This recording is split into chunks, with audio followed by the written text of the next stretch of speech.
Tonight, we report on how Moses Lake is increasing payment penalties and have highlights from the KWIQ Demolition Derby at the Grant County Fair. And what's going on in sports, Bob? Alabama and Klamath Falls advanced to the Babe Ruth World Series Championship. Here's a peek at our Weather Center forecast.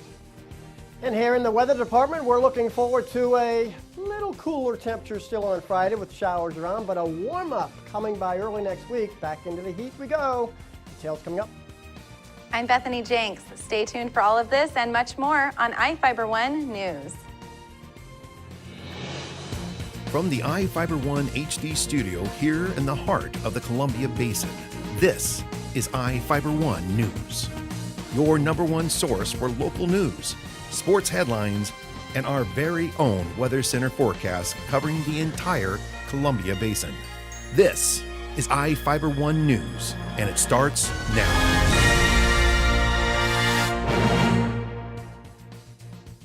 If you are late in paying your water bill in Moses Lake, it could cost you more. The City Council moved forward to increase late and shut-off fees for water service. The City Council approved the first reading of an ordinance which increases the additional charges the city can add to residents' bill if they don't pay on time. If the City Council approves the second reading of the ordinance, it would increase the fee for past due water bills from $19 to $30 and increase the cost of turning the water on or off from $30 to $80. Finance Director Robert Taylor said most of the fees haven't been changed for 30 years. He said the city's cost for turning water on and off is $56, but now the city only charges $30. The new ordinance would make it $80. Future Farmers of America participants are showing their animals at the Grant County Fair. Reporter Jeff Chu had the chance to talk with one of the members who is showing her goats. Moses Lake High School sophomore Sarah Myers takes goats seriously. Myers is showing her boar goat Frosty this week at Grant County Fair. Frosty got his name because his ears were frostbitten when he was born in winter. Myers with Future Farmers of America says raising a farm animal is a challenge and not as easy as it looks. It's a good experience. You get money out of it too, but it's not always about the money, more experience. A lot of responsibility because you have to take care of them every day. You have to go feed them, water them, everything. She raised Frosty at a friend's sheep farm. Like so many young people, Myers sings the praises for Future Farmers of America, which has helped her raise Frosty. You get to do a lot of fun stuff. We do the pumpkin patch, and well, we can't drive tractors. And then you get to show, and then we have competitions from other FFA chapters that we get together, and those are a lot of fun as well.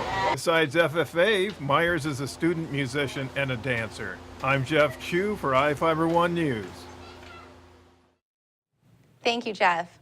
A new Moses Lake activity trail will connect Blue Heron Park with a trail at the Bluff West housing development. The Moses Lake City Council approved a $239,000 contract with Clackamas, Oregon-based Kel-A Concrete to construct the 3,000-foot-long trail. The project drew concerns from homeowners in the Cove West housing development. Grant County Sheriff Tom Jones said the trail could make it easier for criminals to access the area. The homeowners asked the city to delay the project until they could meet with officials to discuss it. Municipal Services Director Gary Harrer said the trail is partially funded with a $160,000 grant, and changing the plan could mean losing the money. The homeowners would like the city to build a loop at the end of the trail. Harrer said the change would cost more to add the loop. A Moses Lake businessman is at odds with the city about whether he can operate a marijuana production company in the city. Brent Haru believes he should be able to start operating a production company on Wheeler Road, his brother Alan Haru told the city council Tuesday night. Moses Lake City Manager Joe Gavinsky disagreed, saying the business is an agricultural business and isn't allowed by city code. Brent Haru applied with the state to be a marijuana producer. As part of the application process, the State Liquor Control Board notified the city about the application. City officials did not approve the proposed location. Now let's take a look at people currently being sought out by Grant County Sheriff's Office. This is Sheriff Tom Jones with the Grant County Sheriff's Office. Each of the people you see here have a warrant for their arrest.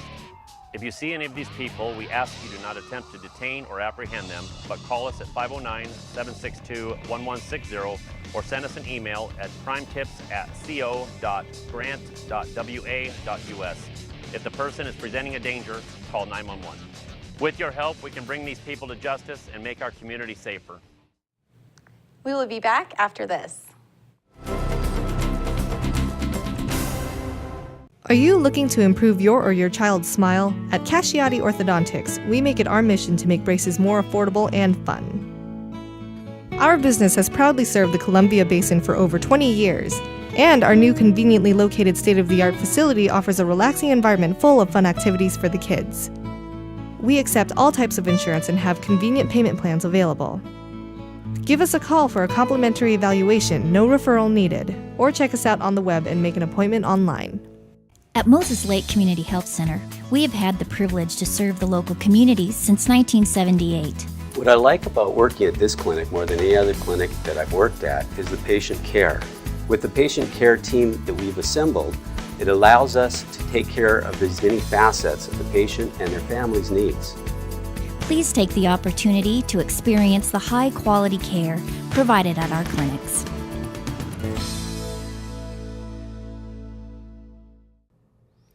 Well, hi there, everybody. Meteorologist Don Morelli with you here on iFiber Channel 1 News Weather. Hope you enjoyed your Thursday. Sliding through the next 24 hours, we do have a chance of some more showers and storms, but the big news is another brief warm-up to the hot category coming our way by Sunday, Monday, Tuesday. But looking for the cooler than normal temperatures I just mentioned to continue on Friday. A shower threat still there, which could possibly still give us a brief heavy downpour, or maybe a flash flooding area or two, but again, that'll drift on off by Saturday. Looking very nice Saturday, Sunday as well. Great looking weekend.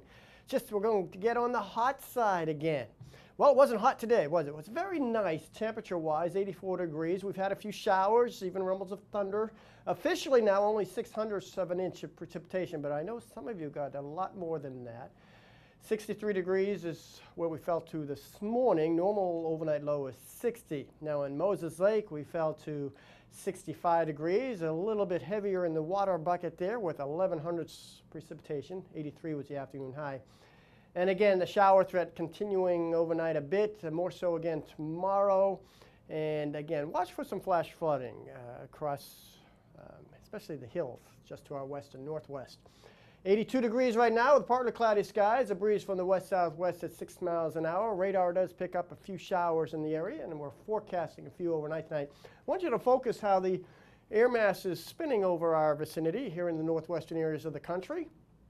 Looking at an upper level low, we call this, and this is just generally just hanging around, slowly going to move away by Saturday, and as it does so, it'll take the shower threat with it. But again, with it over the area for the next 24 hours, we continue to have a shower threat. Temperature-wise, though, not too bad into the mid-80s. And once that moves off, we'll start noticing a warm-up.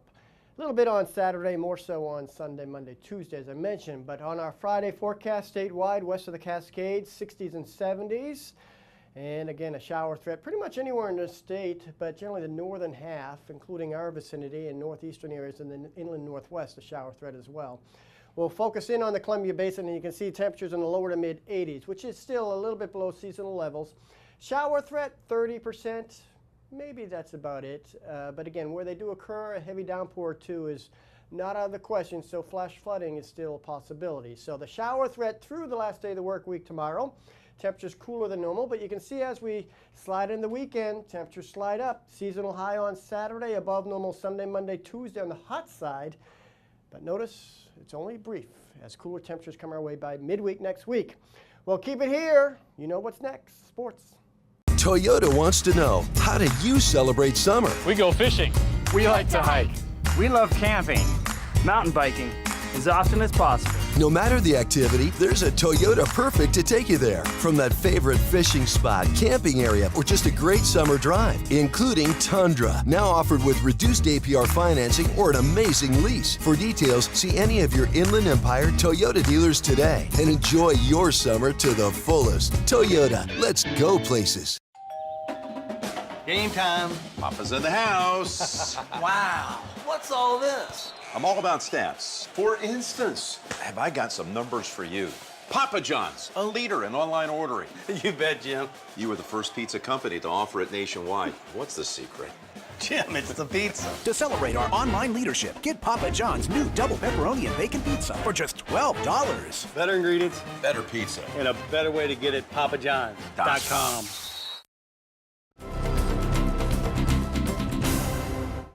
Welcome back. I'm Bob Kirkpatrick with today's sports.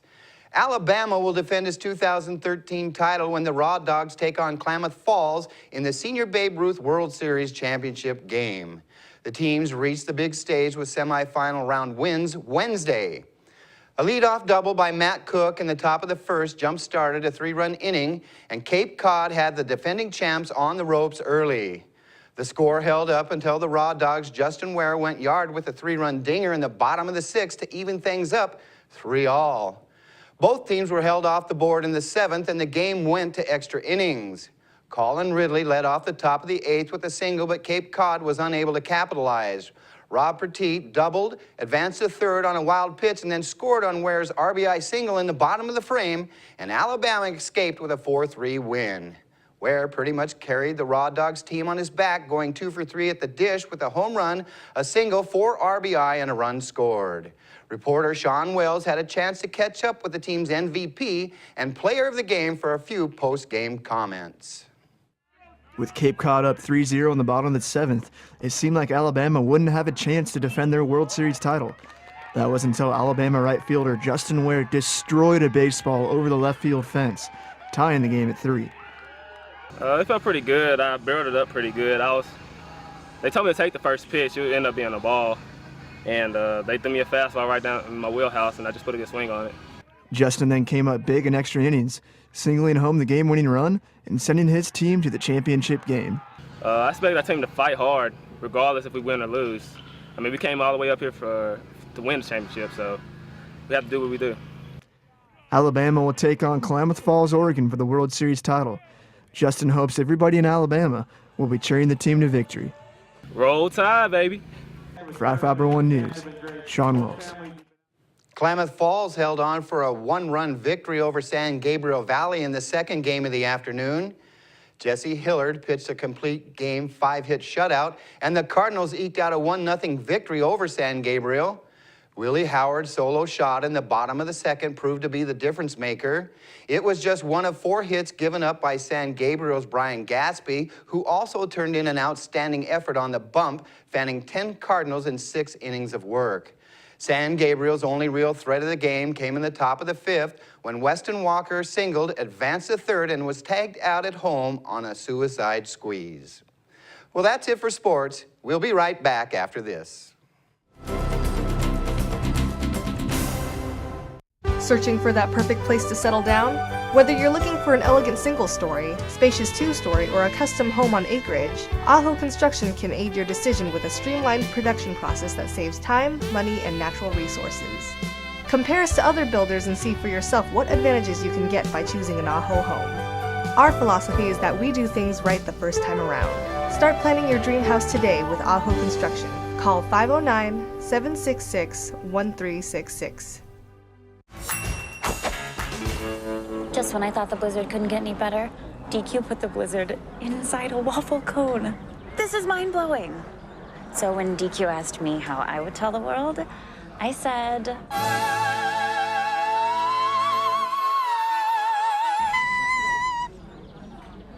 Sounds better in Italian. Pretty impressive, Liz. Any blizzard, like confetti cake, now in a fresh-baked waffle cone. This is fan food, not fast food.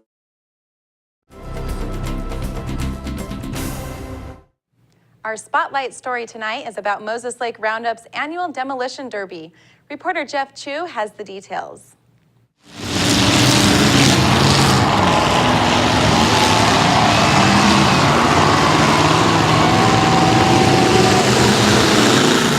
Why did they come to the Moses Lake Roundup's Demolition Derby? To see the cars crash. I like the mud flying, like the announcers and the music. I like the excitement. All the crashing. top out the cars and hit each other, go crazy.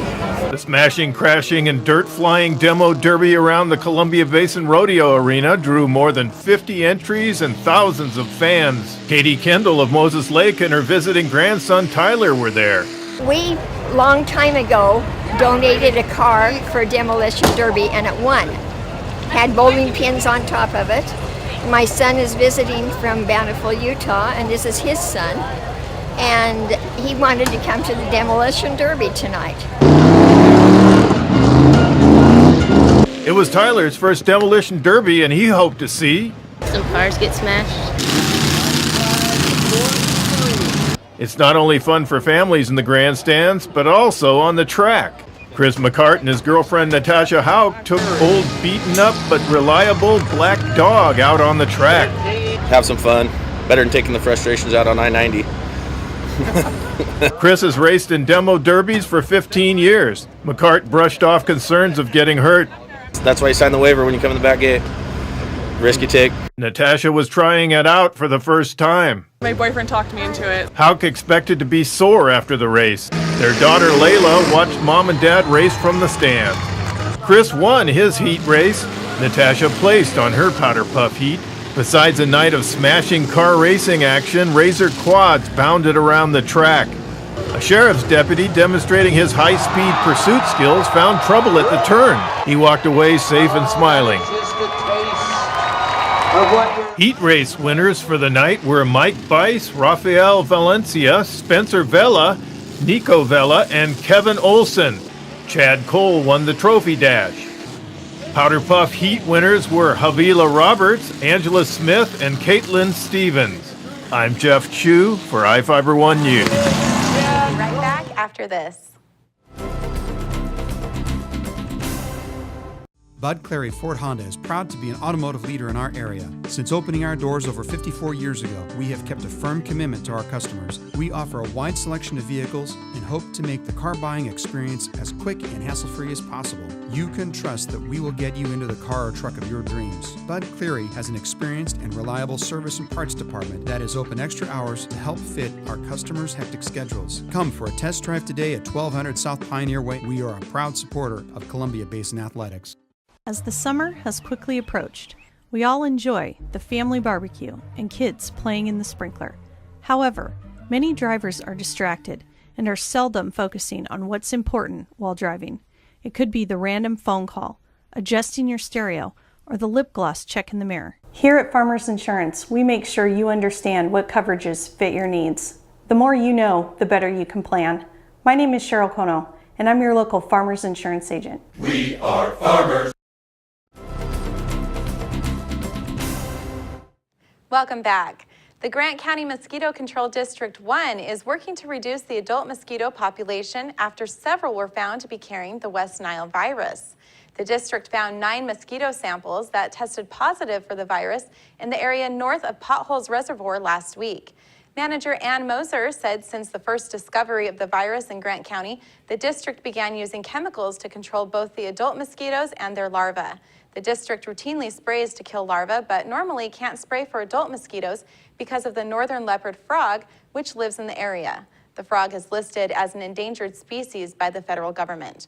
The restriction was lifted when the virus was discovered this summer. The district isn't likely to know the results of the spraying for at least another 2 weeks. Moser explained she was already collecting samples when the virus was discovered. A Moses Lake resident is serving 6 months in jail for hitting a police officer with a car. Benedicto Rojas, a 38-year-old man, pleaded guilty in Grant County Superior Court to assault in the 2nd degree and DUI. Prosecutors initially charged Rojas with assault in the 3rd degree, but the charge was dropped as part of an agreement. He faced between 3 and 9 months in jail, according to the state sentencing laws. He was sentenced to 6 months in jail. Officers arrived at a Krause Street residence early in the morning of April 5th after receiving a report of a fight. A car was leaving and the driver pulled around the police patrol car and struck the officer in the hip. In Northwest news, a massive dramatic dust storm known as a haboob flew through eastern Washington in advance of thunderstorms, lightning, and rain. According to the National Oceanic and Atmospheric Administration, haboobs are formed when air is forced down and pushed forward by the front of a traveling thunderstorm cell. They can pack winds up to 60 miles per hour. Washington State troopers say the dust storm reduced visibility to 0 in parts of Whittam and Adams counties, leading to numerous traffic accidents in the Ritzville area southwest of Spokane. The crash has temporarily closed eastbound Interstate 90 west of Ritzville. Avista Utilities says nearly 10,000 customers temporarily lost power in the Spokane and Palouse areas and in the Grangeville, Idaho area. And what would you do if someone tried to rob you at work? A store clerk in Tacoma grabbed the first thing he saw, a garden hoe, and used it to fight off a knife-wielding robber. Unfortunately, the crook got away with the cash register. Now, with the help of the surveillance video, the police hope the thief can be identified. Reporter Jamie Tompkins has the details. It was like any other night at the 72nd Street Deli and Market in Tacoma. Got to come to the store and get kids candy and all that sort of stuff. That is, until police say this guy robbed the store wielding a large knife. Detectives say the suspect was so brazen he came back 2 days later. Same guy, same large knife, but this time he stole the entire cash register. Definitely, if you see something like that, you definitely want to try to stop them. Police say that is exactly what the cashier tried to do. Surveillance video clearly shows the clerk grabbing a gardening hoe and going after the robber, even hitting him on the head. But that didn't keep the thief from bolting out the door, cash register in hand. It's a dangerous thing. You don't want it to happen in your neighborhood. I mean, you live down the street. The clerk went to get another tool to hit him with, and the suspect grabbed the cash register and fled out the door. Shoppers we spoke with are worried about safety in the area. It's a market that people go in and out of quite frequently. Even at that time at night, it's a pretty busy area. You know, in this instance, it was just the clerk that had the confrontation with him, but had there been a customer in the store, you know, you don't know, he might have hurt them also. Employees inside the store didn't want to be interviewed tonight, but say the situation was so scary, one of the cashiers quit. Let him go about his business and hopefully he gets caught somewhere down the road. That's going to do it for us here at iFiber One News. We want to thank you for watching, and we'll see you again tomorrow.